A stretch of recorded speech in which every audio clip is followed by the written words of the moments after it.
میرے محترم دوستوں اور بزرگوں، جو قرآن پاک پڑھنا نہیں جانتا، جس کو قرآن پاک پڑھنا ہی نہیں آتا ہے، وہ صرف قرآن پر اپنی انگلی گھماتا ہے اور گھمانے کے بعد کہتا ہے اللہ تو نے جو لکھا ہے وہ حق ہے، اس پر اللہ اس کی مغفرت کر دیتے ہیں۔ تو جو لوگ قرآن پڑھنا جانتے ہیں اور پڑھتے ہیں اور تجوید کے ساتھ پڑھتے ہیں اور اچھا پڑھتے ہیں اور پھر رمضان کے مبارک مہینے میں پڑھتے اور نماز میں پڑھتے، اللہ کی قسم سوچو ان کی مغفرت کا کیا عالم ہوگا۔ لیکن آج ہمارے گناہوں کی وجہ سے اللہ ہم سے ناراض ہو گیا ہے۔ میری ماں، بہنیں، بیٹیاں، آج جو کورونا وائرس ہے یہ کچھ نہیں ہے، یہ اللہ کا قہر ہے، اللہ کا غضب ہے، اللہ ہم سے ناراض ہے۔ یہ لاک ڈاؤن کیا ہے؟ اللہ ہم سے ناراض ہے۔ ہم کو مسجد میں جانا کیوں نہیں ملتا؟ اللہ ہم سے ناراض ہے۔ ہم کو عمرہ کرنے کیوں نہیں ملتا؟ اللہ ہم سے ناراض ہے۔ ہمارے لیے حرمین شریفین مدینہ اور مکہ کے دروازے کیوں بند ہو گئے؟ اللہ ہم سے ناراض ہے۔ ہم اپنے حلال روٹی پر کیوں نہیں جا سکتے؟ اپنی دکان پر کیوں نہیں جا سکتے؟ ہم تو کوئی حرام کام نہ کرتے تھے، ہم تو کپڑے بیچا کرتے تھے، لیکن اللہ نے سب چیزوں سے روک دیا ہے کیونکہ اللہ ہم سے ناراض ہے۔ اور یہی وہ قرآن پاک ہے جس کو پڑھ کر ہم اللہ کو راضی کریں گے۔ تو میری ماں، بہنیں، بیٹیاں، جتنا ہو سکے ہم قرآن پاک پڑھے۔ قرآن پاک اتنا پیارا ہے۔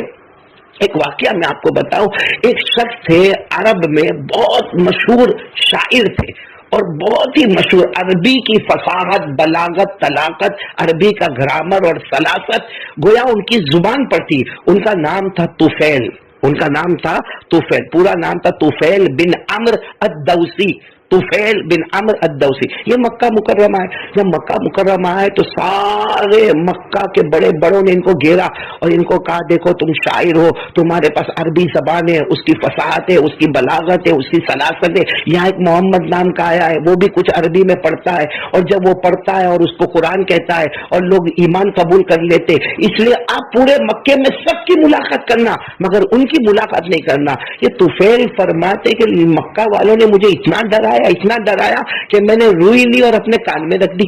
اس لیے روئی لے کر کان میں رکھ دی کہ میں محمد کا کلام سنوں ہی نہیں، جب سنوں گا نہیں تو کچھ آگے بات بڑھے گی نہیں۔ کہتے ایک دن ہو گئے، 2 دن ہو گئے، 3 دن ہو گئے، میں اسی طرح باہر نکلتا تو روئی کان میں رکھ دیتا تاکہ کہیں محمد کا کلام میرے کان میں نہ پڑے اور میں اپنے مذہب سے اور اپنے دھرم سے ہٹ نہ جاؤں۔ لیکن کہتے 3-4 دن کے بعد میں صبح میں نکلا، کعبے کے پاس میں نے دیکھا کہ محمد ہے، تو میں اپنے دل میں سوچنے لگا یہ کیا پڑھتے وہ میں سنوں تو صحیح، کیونکہ میں بھی تو عربی جانتا ہوں، میں عربی کا بہت بڑا ماہر ہوں، عربی کی فصاحت اور بلاغت اور سلاست اور طلاقت تو مجھے معلوم ہے، تو میں تھوڑی کہیں گمراہ ہو جاؤں گا۔ یہ کہتے میں قریب گیا، پہلے تو اپنے کان میں سے روئی نکالی اور پھر میں کعبے کے پاس گیا، میں نے دیکھا کہ اس وقت محمد کچھ پڑھ رہے تھے۔ طفیل کہتے ہیں میں وہیں بیٹھ گیا، کیا پڑھ رہے تھے ہمارے نبی؟ وہی قرآن پاک اور وہی سورہ انعام کی کتنی پیاری آیت ہے۔ طفیل کہتے ہیں میں نے وہ یاد کر لی۔ کون سی آیت ہے؟ الحمدللہ الذی خلق السماوات والارض وجعل الظلمات والنور ثم الذین کفروا بربهم يعدلون هو الذی خلقکم من طین ثم قضى اجلا واجل مسمى عنده ثم أنتم تمترون وهو الله في السماوات وفي الأرض يعلم سركم وجهركم ويعلم ما تكسبون۔ ہمارے آقا محمد رسول اللہ صلی اللہ علیہ وسلم خانے کعبہ کے پاس ہی قرآن پاک کی 3 آیتیں پڑھ رہے، جس کا مطلب یہ ہے کہ آسمانوں کا پیدا کرنے والا، زمینوں کا پیدا کرنے والا، اجالا لانے والا، اندھیرا لانے والا، سب کچھ اللہ ہی ہے۔ اللہ ہی کے لیے تعریف ہے۔ اللہ ہی نے ہم کو مٹی سے بنایا، اللہ ہی ہمیں موت دینے والا، اور اللہ ہی وہ اللہ ہے جو آسمانوں میں بھی ہے، زمینوں میں بھی ہے، ہمارے ظاہر کو جاننے والا، ہمارے باطن کو جاننے والا، ہم جو کچھ کرے سب کچھ جاننے والا اللہ ہی ہے۔ بس ہمارے آقا صلی اللہ علیہ وسلم یہ آیت کریمہ پڑھ رہے تھے، وہ طفیل بن عمرو کہتے میں سنتا ہی رہ گیا، سنتا ہی رہ گیا، یہاں تک کہ میرے نبی پڑھ لیے اور اٹھے اور اپنے گھر کی طرف گئے۔ طفیل کہتے میں بھی ان کے پیچھے پیچھے گیا، جیسے میرے نبی گھر میں گئے طفیل کہتے میں بھی گھر میں گیا اور میں نے جا کر کہا محمد محمد میرا نام طفیل ہے، میرا نام طفیل ہے، میں قبیلے دوست سے آیا ہوں اور میں عربی بہت اچھی جانتا ہوں، مگر آج جو تم نے ہمیں کلام سنایا، جو میں نے کعبے کے پاس تمہارا کلام سنا، ما ھذا قول البشر، یہ انسان کا کلام نہیں، یہ اوپر والے کا کلام ہے۔ ہمارے نبی نے فرمایا ہاں یہ میرا اللہ کا کلام ہے اور تم ایمان قبول کر لو۔ طفیل نے کہا اسی لیے تو آپ کے دروازے پر آیا ہوں، میں چاہتا تو وہی کعبے کے پاس ایمان قبول کر لیتا، لیکن میں نے سوچا نہیں، میں ہمارے نبی کے پیچھے جاؤں گا، ان کے نقش قدم جاؤں گا اور جا کر ایمان قبول کروں گا۔ ایک بڑی آواز سے کہا اشہد ان لا الہ الا اللہ واشہد ان محمد رسول اللہ صلی اللہ علیہ وسلم۔ تو میرے ماں اور بہنوں اور میرے محترم دوستوں، یہ قرآن پاک تو وہ ہے جس کی آیت سخت دل سے سخت دل کے اوپر جاتی ہے تو اس کے دل کو بھی موم بنا کر پیارے نبی صلی اللہ علیہ وسلم کا سچا پیارا عاشق بنا دیتی ہے۔ بلکہ آپ کو معلوم ہوگا قرآن پاک میں اتنا پیارا اثر ہے، بس میں بات ختم کروں گا، قرآن پاک میں اتنا پیارا اثر ہے کہ جب مسلمان ہجرت کر کے حبشہ گئے، آپ کو معلوم ہے جو سب سے پہلی ہجرت ہوئی، اللہ کے رسول پاک صلی اللہ علیہ وسلم نے چند مسلمانوں کو حکم دیا، وہ سب حبشہ گئے، اور حبشہ گئے تو حبشہ میں وہ سب بادشاہ تھے، حضرت نجاشی جو بادشاہ تھے انہوں نے سب کو اپنے پاس رکھا۔ جب مکہ کے بڑے بڑوں کو پتا چلا کہ مسلمان تو حبشہ چلے گئے اور وہاں کے بادشاہ نجاشی نے بہت آرام سے ان کو رکھا ہے، اچھا کھلانا پلانا، اچھا گھر مکان کپڑا سب کچھ دیا ہے، تو مکہ کے بہت سارے لوگ آئے، حبشہ آئے اور نجاشی کو سمجھانے لگے کہ یہ لوگ جو آئے ہیں نا، جو حبشہ آئے، جن کو آپ کھلا رہے ہو پلا رہے ہو، جن کے روٹی کپڑے مکان کا آپ نے انتظام کیا، یہ سب بے دین لوگ ہیں، یہ سب کم عقل لوگ ہیں، یہ ہمارے مکے کے بڑے لوگوں میں سے نہیں ہے۔ تو نجاشی تو بادشاہ تھے، انہوں نے کہا بھائی وہ جماعت کو بلاؤ جو آئی ہے، چنانچہ وہ جماعت آئی، یعنی وہی جو ہجرت کر کے آئے تھے حبشہ میں مسلمان، وہ سب آئے، ان میں سب سے آگے حضرت جعفر رضی اللہ تعالیٰ عنہ تھے۔ حضرت نجاشی جو نجاشی بادشاہ تھے انہوں نے پوچھا تم کیا کہتے ہو؟ کہا ہم یہی کہتے لا الہ الا اللہ، اور مکے میں جو محمد ہے وہ ہمارے رسول ہے، وہ ہمارے پیغمبر ہے صلی اللہ علیہ وسلم۔ تو حضرت نجاشی نے کہا مجھے کچھ قرآن پڑھ کے سناؤ۔ بس وہ کیا کہنا، وہ حضرت جعفر نے جو سورہ مریم کو کھولا، 16ویں پارے میں جو سورہ مریم ہے اس کو پڑھنا شروع کیا، پورا مجمع دھاڑے مار کے رونے لگا، اور نجاشی بادشاہ دھاڑے مار کے رونے لگا۔ ابھی تو حضرت جعفر نے سورہ مریم کا وہ پورا حصہ بھی مکمل نہ کیا، اس سے پہلے نجاشی نے کہا بس رک جاؤ، میں بھی ایمان قبول کرتا ہوں، اشہد ان لا الہ الا اللہ واشہد ان محمد رسول اللہ۔ وہ حضرت جعفر نے کیا پیارے انداز میں پڑھا ہوگا، اللہ نے فرمایا کاف یا عین صاد ذکر رحمت ربک عبدہ زکریا اذ نادى ربه نداء خفیا۔ یہ سورہ مریم کی ابتدائی آیت ہے، اور معلوم نہیں حضرت جعفر نے کیسے ایمان میں آ کر یہ پڑھا ہوگا، پورا مجمع دھاڑے مار کے رونے لگا۔ نجاشی بادشاہ نے ایمان قبول کیا، وہاں حضرت طفیل بن عمرو الدوسی رضی اللہ تعالیٰ عنہ نے ایمان قبول کیا۔ تو میری ماں بہنوں بیٹیوں، خاص کر کے میرے محترم دوستوں بزرگوں، لاک ڈاؤن ہے، گھر میں بیٹھے ہیں، موبائل پر اپنا وقت نہ برباد کرے، آئی پیڈ پر اپنا وقت نہ برباد کرے، خوب پڑھے۔ یہ لاک ڈاؤن میں سوچے اللہ نے مجھے تلاوت کا موقع دیا ہے، میرا یہ رمضان ایسا ہوگا کہ پہلے ایسا اچھا رمضان نہیں آیا، اس سے اچھا، یعنی ہر رمضان میں اگر میں نے کسی نے ایک قرآن ختم کیا، کسی نے 2 کرنے والے 10 بھی ختم کرتے، 20 بھی ختم کرتے، اللہ سب کو ہدایت دے اور زیادہ سے زیادہ تلاوت کی توفیق دے۔ لیکن ہم سوچے کہ یہ رمضان لاک ڈاؤن ہے نا، میں گھر میں ہوں، اتنا پڑھوں گا اتنا پڑھوں گا اتنا پڑھوں گا، اور اللہ کی قسم قرآن کریم کا ایک حرف پڑھو ایک نیکی، ایک حرف پڑھو ایک نیکی، اور ہمارے نبی فرماتے ایک نیکی اللہ لکھتے نہیں، ڈائریکٹ 10، مطلب ایک حرف کے 10۔ اور حدیث پاک میں کیا لکھا، کتنے پیار سے لکھا کہ اگر کوئی الف لام میم پڑھے تو یہ مت سمجھنا کہ ایک حرف پڑھا، الف ایک حرف ہے، لام ایک حرف ہے، میم ایک حرف ہے، تو لام الف پہ 10 نیکی، لام پہ 10 نیکی، میم پہ 10 نیکی، تو کل ملا کر کتنی ہو گئی؟ صرف الف لام میم پر 30 نیکی، اور رمضان میں 70 گنا زیادہ جو ہم کو معلوم ہے ہر ثواب میں ہوتا ہے۔ تو قرآن پاک کا ایک ایک حرف، کتنی پیاری روایت ہے۔ ہمارے نبی پاک صلی اللہ علیہ وسلم نے فرمایا، قال قال رسول اللہ صلی اللہ علیہ وسلم، من قرأ حرفا من کتاب اللہ فلہ بہ حسنہ والحسنۃ بعشر امثالها لا اقول الف لام میم حرف لیکن الف حرف ولام حرف ومیم حرف۔ ہمارے آقا محمد رسول اللہ صلی اللہ علیہ وسلم فرماتے، میرے کسی بھی امتی نے قرآن پاک کا ایک حرف پڑھ لیا، سمجھو ایک نیکی، اور ایک نیکی اللہ کے یہاں نہ ہوتی، اللہ کے یہاں ایک نیکی کا مطلب ہے 10 نیکی۔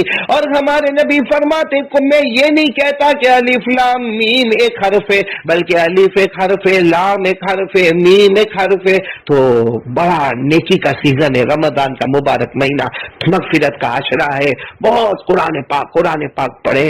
ابھی میں نے 1-2 روز پہلے ایک بات پڑھی، اس وقت سے دل میں ایسا ہو رہا ہے ہمارا کیا ہوگا، ہمارا اللہ ہم سے راضی ہوگا کہ نہیں ہوگا، ہمارا کیا ہوگا، اللہ ہم سے راضی ہوگا کہ نہیں ہوگا، بہت فکر رہتی ہے۔ ابھی میں نے 2 دن پہلے پڑھا کہ حضرت علی رضی اللہ تعالیٰ عنہ نے فجر کی نماز پڑھائی، فجر کی نماز پڑھائی۔ فجر کی نماز پڑھانے کے بعد حضرت علی دائیں طرف مڑے، چونکہ امام تھے، نماز پڑھائیے تو دائیں طرف مڑے، اور دائیں طرف مڑنے کے بعد جو پیچھے بیٹھے لوگ کہتے ہیں حضرت علی اتنے غمگین، اتنے اداس، اتنے غمگین، اتنے اداس، اور بار بار اپنے ہاتھ کو یوں پلٹا رہے، بار بار اپنے ہاتھ کو یوں پلٹا رہے، جیسے ہم لوگوں کو کبھی تعجب ہوتا تو کیسے ہاتھ پلٹاتے۔ پھر حضرت علی رضی اللہ تعالیٰ عنہ نے اشراق کی نماز پڑھی، اشراق کی نماز کے بعد بھی بیٹھ گئے اور اپنے ہاتھوں کو پلٹانے لگے، تو لوگ جمع ہو گئے، کہا کیا معاملہ ہے؟ حضرت علی سے پوچھا کیا معاملہ؟ فجر کی نماز کے بعد سے آپ بہت غمگین دکھتے ہو، بہت ہی افسوس میں دکھتے ہو، بہت ہی اپسیٹ دکھتے ہو، بہت ہی صدمہ والا چہرہ ہے، اور آپ بار بار ہاتھ گھما رہے، عشاء کی نماز کے بعد بھی آپ کا یہ حال ہے۔ حضرت علی نے فرمایا مجھے اب وہ لوگ نظر نہیں آتے جو میرے نبی کے زمانے میں تھے، مجھے وہ عبادت نظر نہیں آتی جو میرے نبی کے زمانے میں تھی۔ اور حضرت علی نے روتے ہوئے کہا کہ وہ زمانہ کیسا زمانہ تھا کہ صبح میں جب صحابہ کرام مسجد میں آتے تھے تو ان کی پیشانی پر ایک نشان ہوتا تھا جس سے پتہ چلتا تھا کہ یہ رات کو تہجد میں قرآن پاک لے کر کھڑا ہے، اور معلوم نے کتنی دیر تک قیام کیا، کتنا لمبا رکوع کیا، کتنا لمبا سجدہ کیا۔ اور کہتے ہیں حضرت علی کہتے آپ کو معلوم ہے جیسے فجر کی نماز ہوتی صحابہ کرام اپنی اپنی جگہ بیٹھ کے ایسا ذکر کرتے تھے، ایسا لگتا تھا جیسے باد صبا میں درخت جھومتے ہیں، ویسے جھوم جھوم کر صحابہ ذکر کرتے تھے۔ اور کہتے اتنا روتے تھے کہ ان کے جو کپڑے پہن کر آتے تھے نا وہ کپڑے بھی تر ہو جاتے تھے۔ یہ کہہ کر حضرت علی وہاں سے اٹھ گئے، روتے ہوئے اٹھ گئے۔ اور اس کے بعد جو پیچھے بیٹھے تھے نا حضرت علی کے، وہ کہتے ہیں حضرت علی کی شہادت تک ہم نے حضرت علی کو کبھی ہنستے ہوئے نہیں دیکھا۔ یہ واقعہ کہنے کے بعد حضرت علی کو کبھی ہم نے ہنستے ہوئے نہیں دیکھا، یعنی حضرت علی کہتے کہاں چلے گئے، اپنے زمانے میں کہہ رہے کہاں چلے گئے جو راتوں کو تہجد پڑھنے والے تھے، جن کی پیشانیوں پر تہجد کا نشان ہوتا تھا، اور جو قرآن پاک پوری رات پڑھا کرتے تھے اور روتے تھے تو کپڑے تر ہو جاتے تھے، اور اللہ کے سامنے ذکر کرتے تھے تو جھوم جاتے تھے۔ تو حضرت علی رضی اللہ تعالیٰ عنہ کبھی ہنسے نہیں۔ یہ بات پڑھنے کے بعد ہم کو ہمارے دل میں خیال آتا ہے ہمارا کیا ہوگا، ہمارا کیا حشر ہوگا، اللہ ہم سے آج کتنا ناراض ہے۔ میری ماں اور بہنوں، صحیح بات ہے، کوئی مانے نہ مانے، دنیا کچھ بھی کہے، کورونا کہے، وائرس کہے، اور کسی کا پوزیٹیو، کسی کا نیگیٹو، کسی کی ادھر چیکنگ، کدھر ادھر چیکنگ، کہیں ریڈ زون، کہیں اورنج زون، کہیں گرین زون، یہ سارا دنیا کا دستور ہے۔ اللہ کو حاضر ناظر رکھ کر بتاؤ، کرنے دھرنے والا تو اللہ ہی ہے نا، تو وہی ہم سے ناراض ہے، اسی نے ہم کو گھر میں بٹھایا ہے۔ اس لیے ہم سب مل کے توبہ بھی کرے، اللہ سے مغفرت بھی مانگے۔ اور آج کا جو میرا مقصد تھا قرآن پاک کی تلاوت، اگر میری ماں بہنیں روزانہ 1 پارہ پڑھتی ہو تو 2-3 کر لے، اگر کوئی آدھا پارہ پڑھتا ہو تو 1 پارہ کا مطلب ہے کہ ایڈیشن، اضافہ ہونا چاہیے، ہمارے پڑھنے میں اضافہ ہونا چاہیے۔ اللہ نے بہت فارغ وقت ہم کو دیا ہے، بہت فارغ وقت ہم کو دیا۔